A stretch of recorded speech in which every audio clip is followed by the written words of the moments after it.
Good morning વિદ્યાર્થી મિત્રો.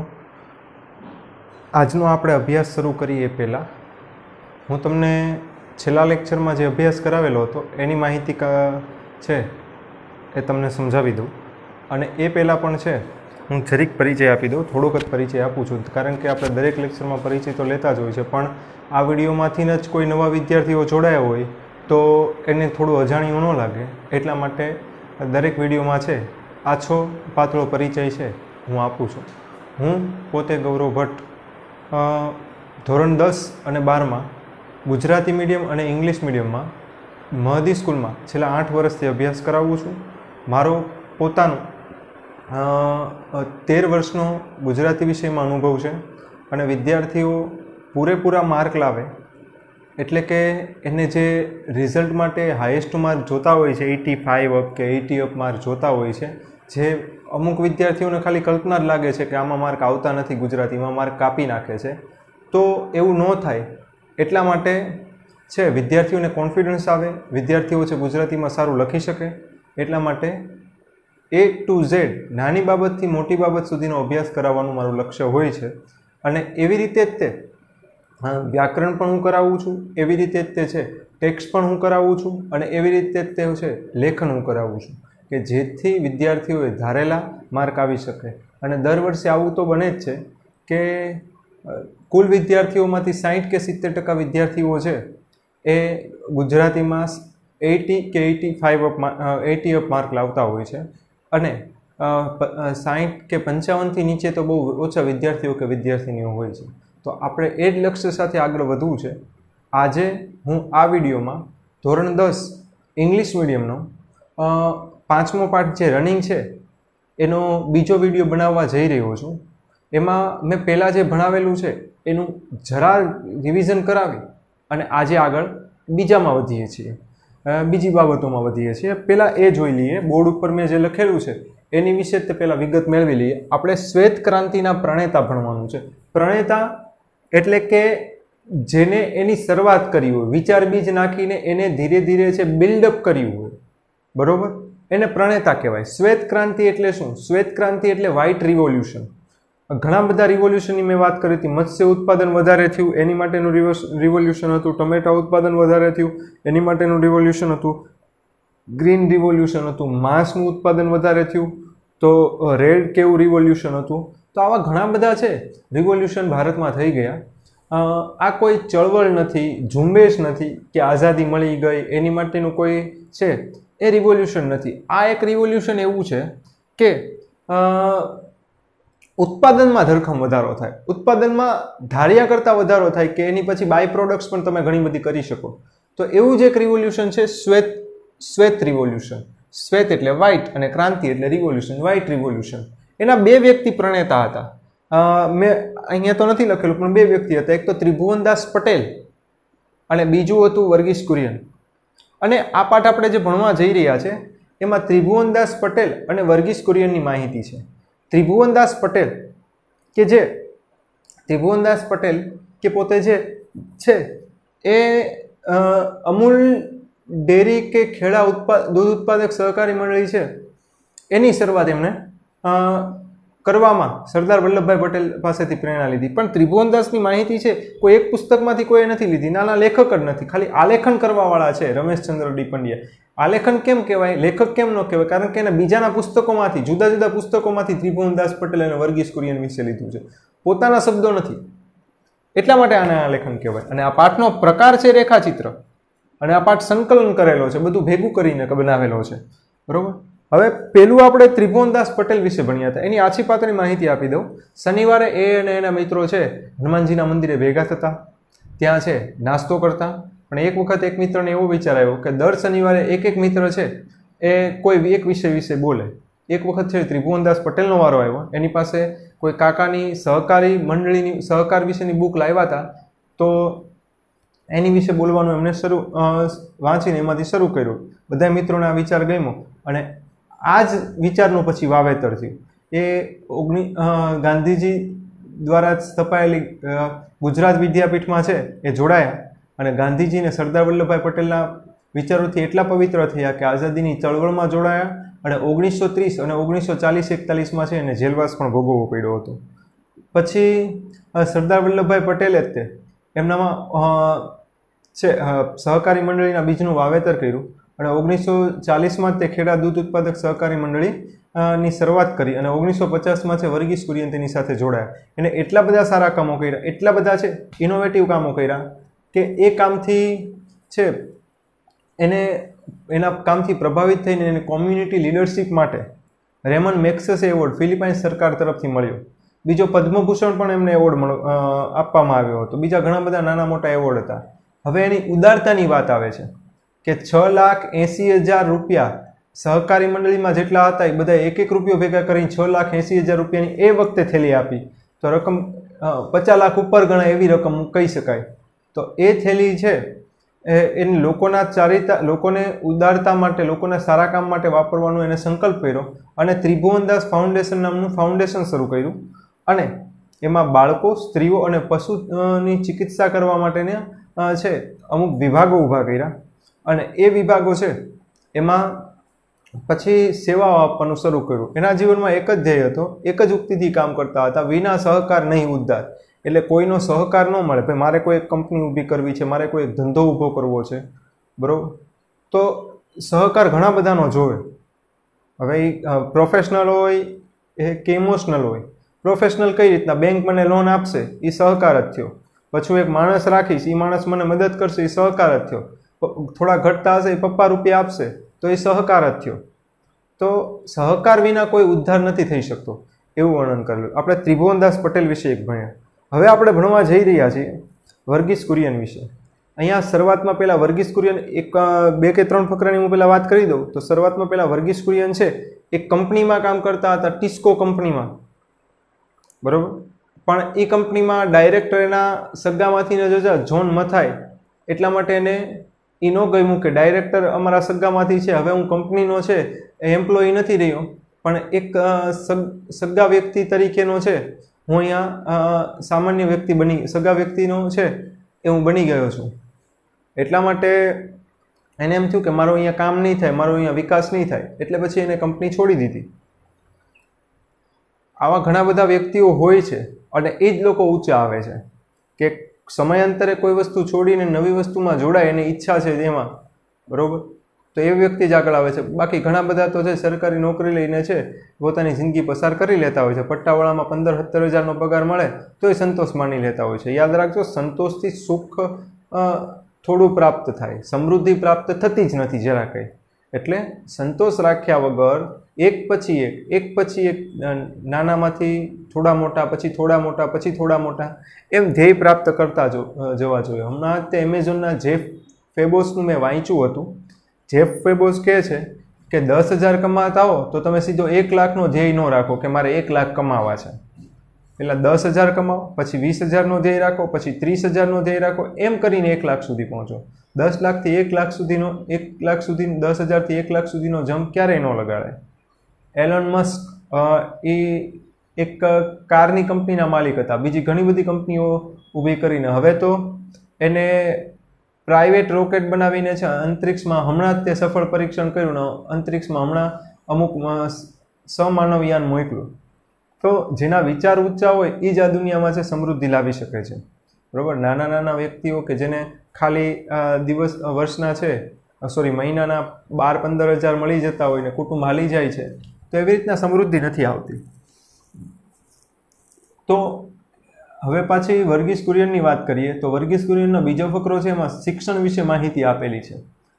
ત્રીજા ફકરામાં તે શિક્ષણ વિશે માહિતી આપેલી છે, પણ અમેરિકામાં શિક્ષણ મેળવવા ગયા હતા એની વિશે માહિતી છે, બરાબર.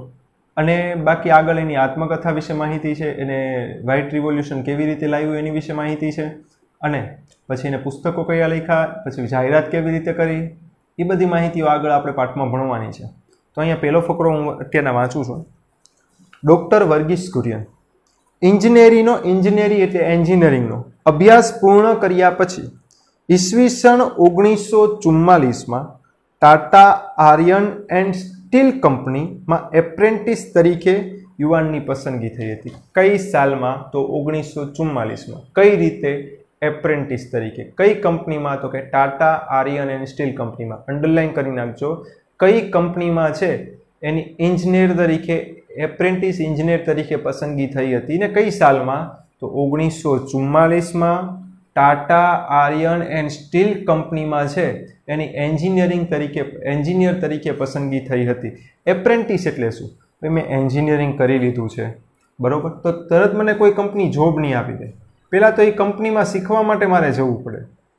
ત્યાં મને એના નીતિ નિયમ શીખવાડે, ત્યાંના છે મશીનરીનો પરિચય આપે ને ત્યારે ફૂલ પગારનો હોય ને ત્યારે કોઈ એવી શરતે ન હોય કે કાયમ મને રાખી લેશે.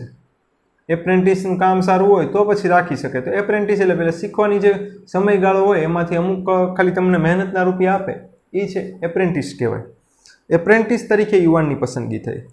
તે યુવાનના મામા જોન મથાઈ. જોન મથાઈનું નામ ભારત આઝાદ થયું ને ભારતનું પહેલું મંત્રીમંડળ બન્યું ત્યારે કદાચ ઉદ્યોગ મંત્રી હતા. જોન મથાઈ ટાટા ઇન્ડસ્ટ્રીઝના ડાયરેક્ટર હતા. ટાટા કંપનીએ ભારતને એટલું બધું વિકસિત કર્યું છે, ટાટા અને રિલાયન્સ, કે તમે ખરેખર જમશેદજી ટાટાએ તો પહેલાં પ્લેને ઉડાડેલું ને જમશેદપુર કરીને એના નામથી તમે વિચારો વ્યક્તિ કેટલો સક્સેસ થયો હશે કે એના નામથી જ તે છે એક આખા શહેરનું નામ બન્યું.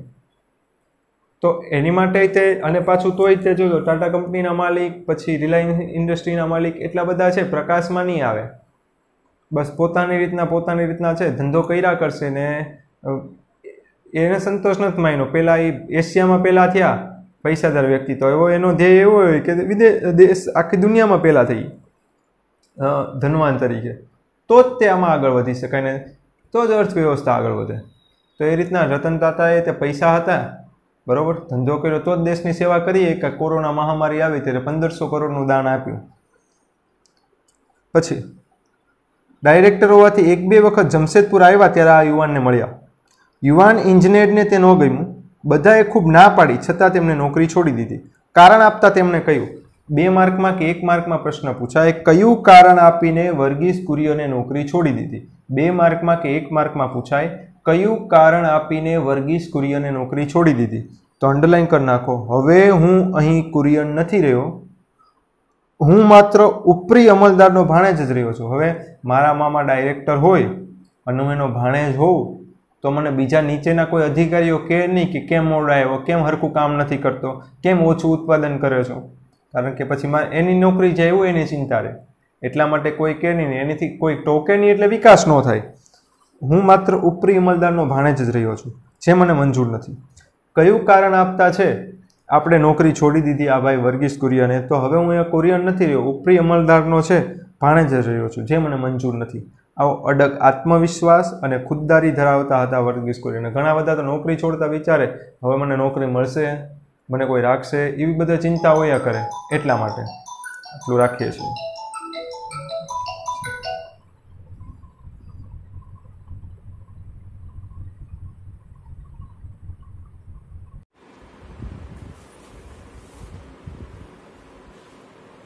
હવે આપણે બીજા ફકરાથી છે આગળ વધીએ છીએ. ટીક કરવાનું પણ વધારે હશે.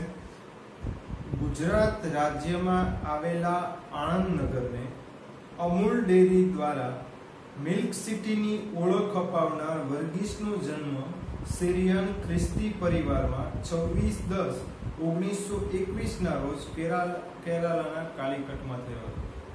કેરાલા રાજ્ય, કાલિકટ શહેર, અને 26 ઓક્ટોબર 1921 થયો હતો અને ખ્રિસ્તી પરિવારમાં થયો હતો. એક યાદ રાખજો, કેલિકટ છે ને કે જે જગ્યાએ વાસ્કો દ ગામા પહેલી વખત છે વાહન લઈને આવી પહોંચ્યો હતો, પછી ભારતમાં વેપારની યુરોપિયન લોકોની શરૂઆત થઈ હતી. અને મિલ્ક સિટીની ઓળખ કોણે અપાવી હતી? તો વર્ગીસ કુરિયન. કયા શહેરને? તો કે આણંદ નગરને. એનો વર્ગીસ કુરિયનનો જન્મ ખરેખર થયો ક્યાં હતો? તો કેરાલાના કાલિકટમાં 26/10/1921. આ આખું વાક્ય છે આણંદનગરથી માંડીને મિલ્ક સિટી અને પછી 26/10 ખ્રિસ્તી પરિવાર અને કેરાલાના કાલિકટ એટલું ટીક કરતા. તેમના પિતા પુથેન પરક્કલ સિવિલ સર્જન હતા, કોરિયન સિવિલ સર્જન હતા. પુથેન પરક્કલ કોરિયન સિવિલ સર્જન હતા. વર્ગીસના માતાને શિક્ષણ અને સંગીતમાં વિશેષ રસ હતો. તેઓ પિયાનો પર અદ્ભુત સંગીતના સૂરો વહાવી શકતા. 4 ભાઈ બહેનો હતા લોકો, એમાંના વર્ગીસ કુરિયન ત્રીજા હતા. તેમનું શાલેય શિક્ષણ એટલે કે શાળાનું શિક્ષણ પૂર્ણ કરી મદ્રાસ કે જે હવે ચેન્નઈ તરીકે ઓળખાય છે ની લોયોલો કોલેજમાંથી ભૌતિક શાસ્ત્રના વિષયમાં તેમણે બીએસસી એટલે જો 12મું પૂરું કરો ને, સાયન્સમાં 12મું પૂરું કરો ને એટલે બેચલર ઓફ સાયન્સ કરવાનું આવે, કોલેજના 3 વર્ષ, એને બીએસસી કહેવાય. એમાં એક મેઇન વિષય હોય, એ મેઇન વિષય તમારે મેથ્સ રાખવો હોય તો મેથ્સ રાખી શકાય, કેમેસ્ટ્રી રાખવું હોય તો કેમેસ્ટ્રી રાખી શકાય, ભૌતિક શાસ્ત્ર રાખવું હોય તો ભૌતિક શાસ્ત્ર રાખી શકાય. તો આ ભૌતિક શાસ્ત્ર મેઇન વિષય હતો. પદવી પ્રાપ્ત કરી ત્યારબાદ દિવિંડી કોલેજ ઓફ એન્જિનિયરિંગ મદ્રાસમાંથી એન્જિનિયરિંગ પદવી પ્રાપ્ત કરી. કોલેજ પ્રવેશ સમય માત્ર 14 વર્ષની ઉંમર હતી. બહુ નાની ઉંમરમાં એમને કોલેજ પ્રવેશ કર્યો. વર્ગના સૌથી નાની વયના વિદ્યાર્થી હોવાથી હંમેશા એમના ભાગે સંઘર્ષ જ આવ્યો. કેમ એમના ભાગે એકલો સંઘર્ષ જ આવ્યો હતો? તો વર્ગમાં સૌથી નાની ઉંમરના વિદ્યાર્થી હતા ને એટલા માટે એમના ભાગે એકલો સંઘર્ષ જ આવ્યો હતો. પરિણામ, જિંદગીના પ્રથમ સોપાનથી જ વર્ગીસ કુરિયન સ્વાવલંબી બન્યા હતા. સોપાનથી એટલે પગથિયાથી, પહેલા જ પગથિયાથી સ્વાવલંબી અહીંયા મેં લખેલું છે. પોતાના પર આધાર રાખનાર એટલે સ્વાવલંબન કહેવાય. બરોબર, પોતાના પર આધાર રાખનાર વ્યક્તિ એને સ્વાવલંબી કહેવાય. બરોબર, શબ્દ સમૂહમાં પૂછાય. હવે આખા પેરેગ્રાફમાં શું આવ્યું નહીં કહી દઉં. એક તો એની જન્મની તારીખ આવી, સાલ આવી અને મહિનો આવ્યો. પછી એનો જન્મ ક્યાં થયો છે, કયું રાજ્ય, કયું શહેર. પછી છે એ કેને મિલ્ક સિટીની ઓળખ અપાવી એ પણ છે. પછી એમના પિતા શું કરતા હતા, માતા શું કરતા હતા, એની બીજી આવડત માતાની કઈ હતી તે આવ્યું. પછી એને શાળાનું શિક્ષણ પૂરું કરીને કોલેજનું શિક્ષણ ક્યાં મેળવ્યું, કયા વિષયમાં એમને મેળવ્યું એનું વર્ણન પણ છે. એટલે તમે આ પેરેગ્રાફ જોવો ને આખો, તો એના માતા પિતાની વાત અને એના શિક્ષણની વાત છે. આખો પેરેગ્રાફ જોવો તો એના માતા પિતાની વાત છે અને એના શિક્ષણની વાત છે. વર્ગીસને ધાતુશાસ્ત્ર અને ન્યુક્લિયર શાસ્ત્ર ફિઝિક્સમાં અનુસ્નાતક થવાની ઈચ્છા હતી. પેલા અનુસ્નાતક શબ્દ સમજાય. 12મું કોઈ પણ આર્ટ્સ સ્ટ્રીમમાં પૂરું કરો, કોમર્સ સ્ટ્રીમમાં પૂરું કરો કે સાયન્સ સ્ટ્રીમમાં પૂરું કરો, કોઈ પણ જગ્યાએ 12મું પૂરું કરો પછી કોલેજ આવે. કોલેજના પહેલા 3 વર્ષ પૂરા થાય પછી એના માસ્ટર ડિગ્રી આવે. કોઈકમાં માસ્ટર ડિગ્રીના 2 વર્ષ છે, કોઈકમાં માસ્ટર ડિગ્રીના 3 વર્ષ છે. બરોબર, તો માસ્ટર ડિગ્રી આવે. તો એમને માસ્ટર ડિગ્રી એટલે અનુસ્નાતક. હું તમને સમજાવું. પહેલા કોલેજના 3 વર્ષ, પછી કોઈકમાં 2 વર્ષ છે અથવા કોઈકમાં 3 વર્ષ છે. બરોબર, આ કોલેજના 3 વર્ષ એને ગ્રેજ્યુએશન કહેવાય, ગ્રેજ્યુએશન. અને પછીના બાકીના 2 વર્ષ કે 3 વર્ષ છે એને પોસ્ટ ગ્રેજ્યુએશન કહેવાય. ગ્રેજ્યુએશન એટલે સ્નાતક અને પોસ્ટ ગ્રેજ્યુએશન એટલે અનુસ્નાતક. એને કેમાં અનુસ્નાતક થવાની ઈચ્છા હતી? તો એક તો ધાતુશાસ્ત્ર અને ન્યુક્લિયર ફિઝિક્સમાં છે અનુસ્નાતક થવાની ઈચ્છા હતી. તેથી બ્રિટિશ સરકાર દ્વારા ચાલતી શિષ્યવૃત્તિ મેળવી, કારણ કે એ વખતે બ્રિટિશનું શાસન હતું એટલે આગળ અભ્યાસ કરવા મળતી સરકારી મદદ.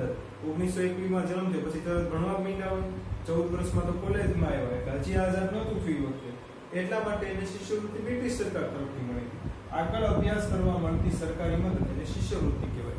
આગળ શિષ્યને મળતી મદદ, શિષ્યને આગળ ભણવા માટે મળતી વૃત્તિ અથવા સહાય એને શિષ્યવૃત્તિ કહેવાય. મધ્યમ પદ લોપી સમાસ થાય.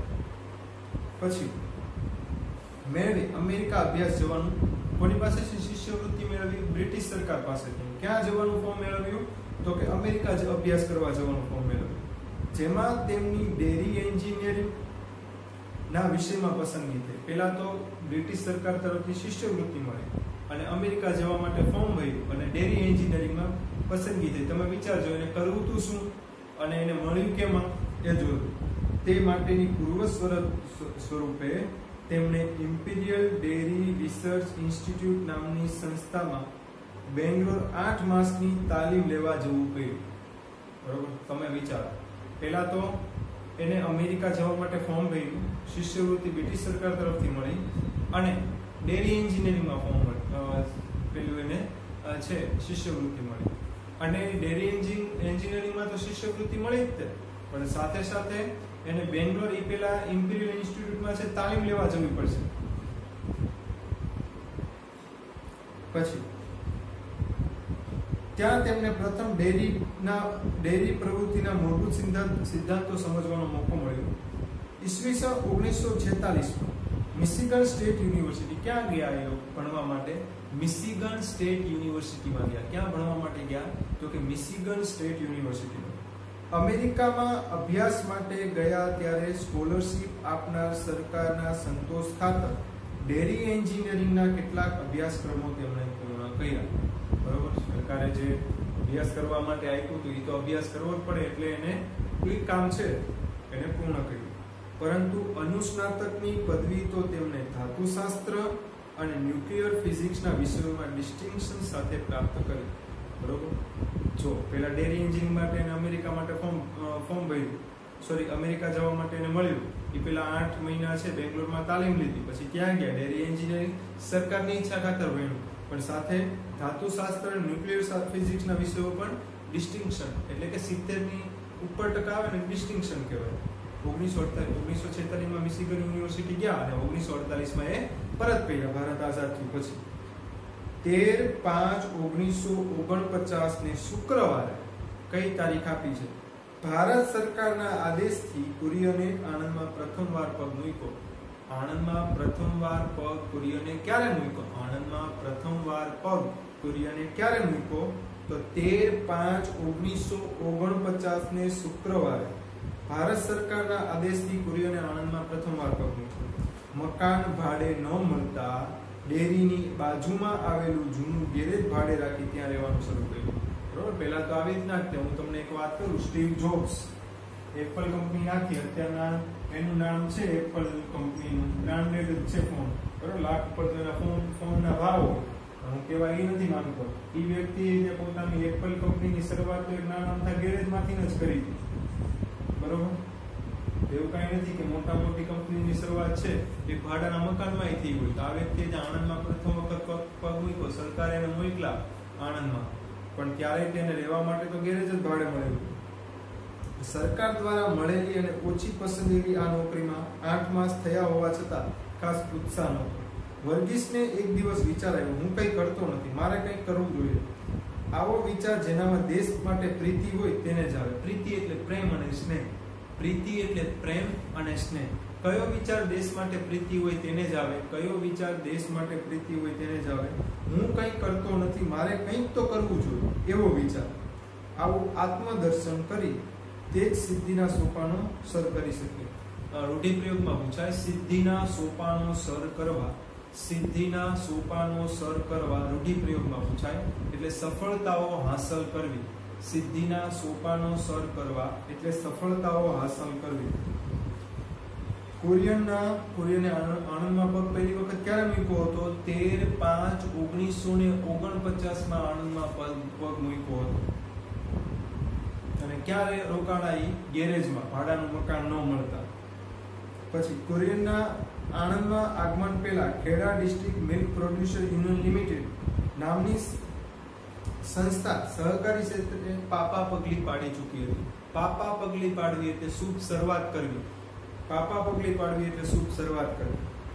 જેમના નેતૃત્વમાં એટલે કે લીડરશિપમાં આ સંસ્થા કાર્યરત હતી તેવા ત્રિભુવનદાસ પટેલ સાથે કુરિયનની મુલાકાત થઈ.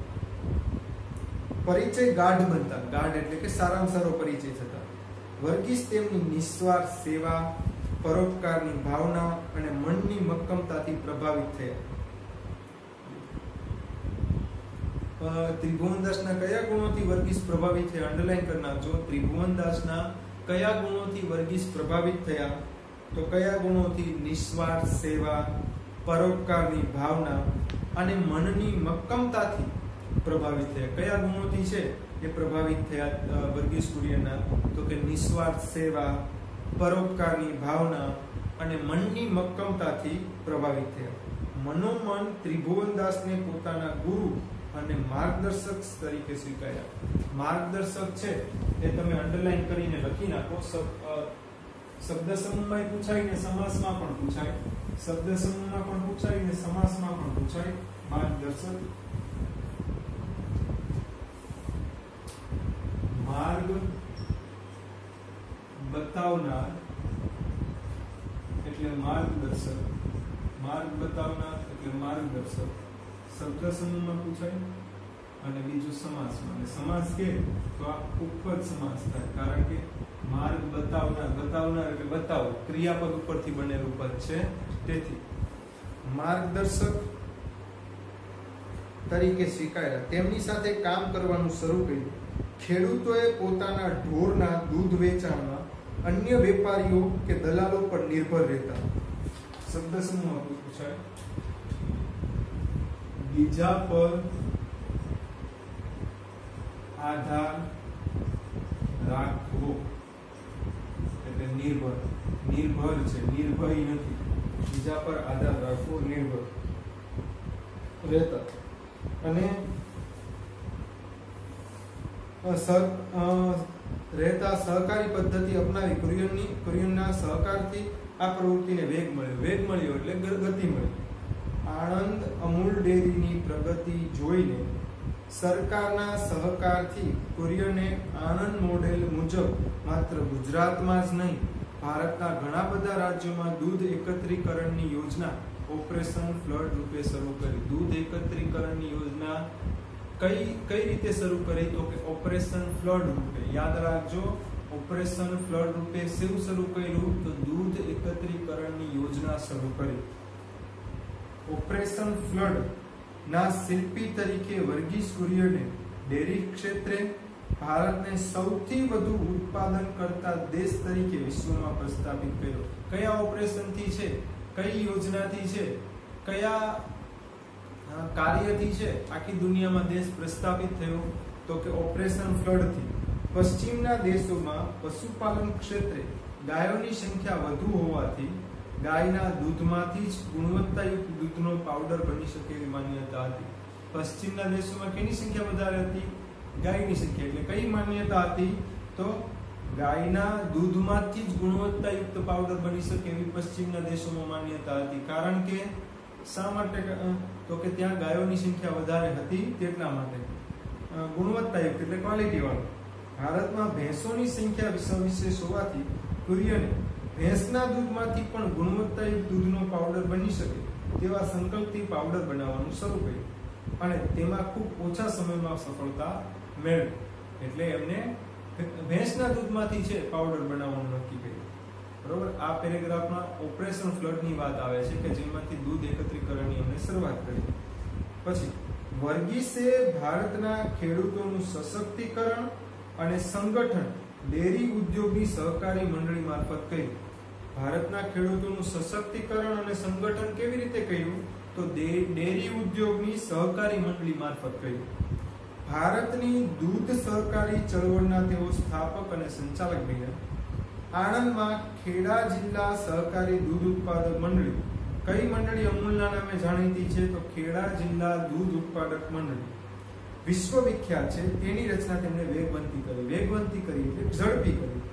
આણંદ મોડેલની સહકારી મંડળી એટલી સફળ નીવડી કે ભારત સરકારની વિનંતી માન્ય રાખી ત્રિભુવનદાસ પટેલ અને અન્ય સનિષ્ઠ વ્યક્તિઓના, સનિષ્ઠ એટલે પ્રામાણિક, સનિષ્ઠ એટલે પ્રામાણિક વ્યક્તિઓના સહકારથી નેશનલ ડેરી ડેવલપમેન્ટ બોર્ડની સ્થાપના થઈ.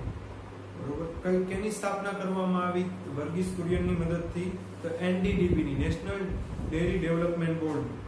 તેના માધ્યમથી ભારતમાં આણંદની પ્રતિકૃતિ એટલે નકલ જેવી દૂધ સહકારી મંડળીઓ અસ્તિત્વમાં આવી. આ બધી મંડળીઓના ઉત્પાદનોના માર્કેટિંગ માટે કુરિયને Gujarat cooperative milk marketing federation નામની સંસ્થા બનાવી. બરોબર. દૂધોના માર્કેટિંગ માટે કઈ સંસ્થા બનાવી છે? દૂધ મંડળી અસ્તિત્વમાં આવી એના માર્કેટિંગ માટે Gujarat cooperative milk marketing federation નામની સંસ્થા બનાવી. બરોબર. અહીંયા સુધીમાં એક પેરેગ્રાફ છે ડિસ્કો કંપની છોડી એનો પેરેગ્રાફ હતો, એક પેરેગ્રાફ એના માતા પિતાનો પરિચય હતો, એક પેરેગ્રાફ અમેરિકા વાળો હતો કે અમેરિકામાં ભણવા ગયા, એક પેરેગ્રાફ આણંદમાં પહેલી વખત આવ્યા એનો હતો, એક પેરેગ્રાફ ઓપરેશન ફ્લડ નો હતો, એક પેરેગ્રાફ છે NDDB ની સ્થાપના કરી એનો હતો. હવે હું તમને છે 6 પ્રશ્નો, હોમવર્ક 6 કે 8 પ્રશ્નો છે એ હોમવર્કમાં લખાવું છું, એ તમે લખી નાખજો.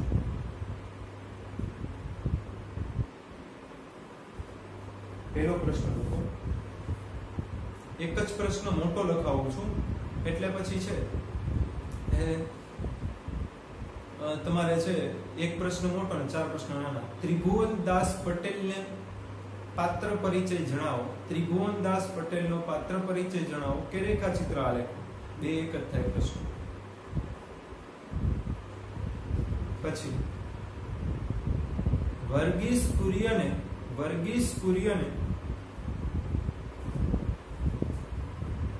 શું કહીને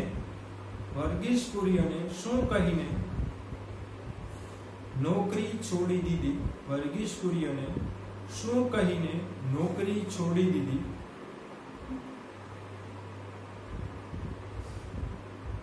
પછી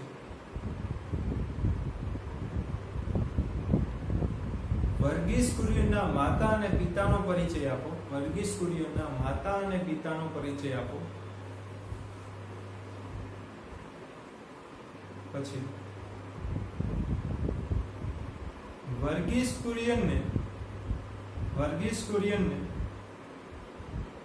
શેમાં અનુસ્નાતક થવાની ઈચ્છા હતી. વર્ગીસ કુરિયનને શેમાં અનુસ્નાતક થવાની ઈચ્છા હતી.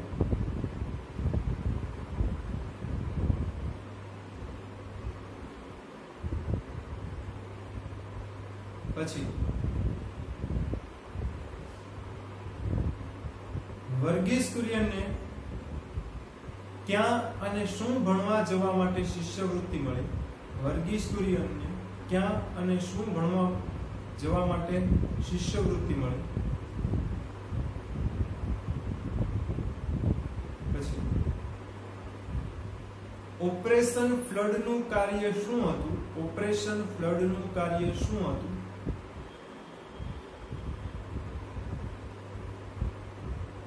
પછી દૂધ મંડળીના કાર્યોનું માર્કેટિંગ કરવા માટે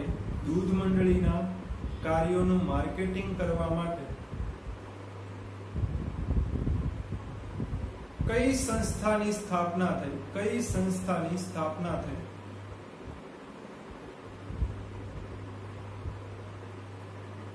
પછી દૂધ મંડળીઓ સ્થાપવા માટે કઈ સંસ્થાની સ્થાપના થઈ.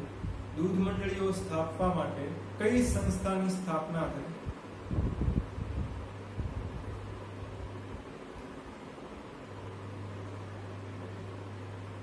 પછી ક્યારે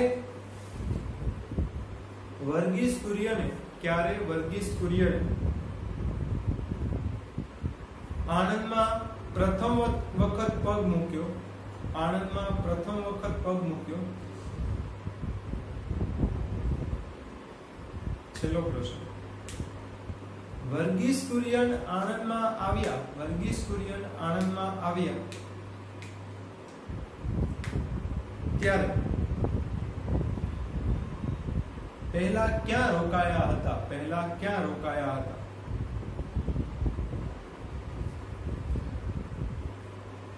બીજો વિડિયો માં અડધો પાર્ટ છે.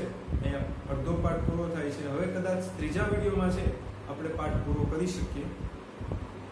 અને આપણે વર્ગીસ કુરિયનનો અડધો ભણ્યા છે ને ત્રિભુવનદાસનો પરિચય પૂરો ભણ્યા છે. Thank you very much.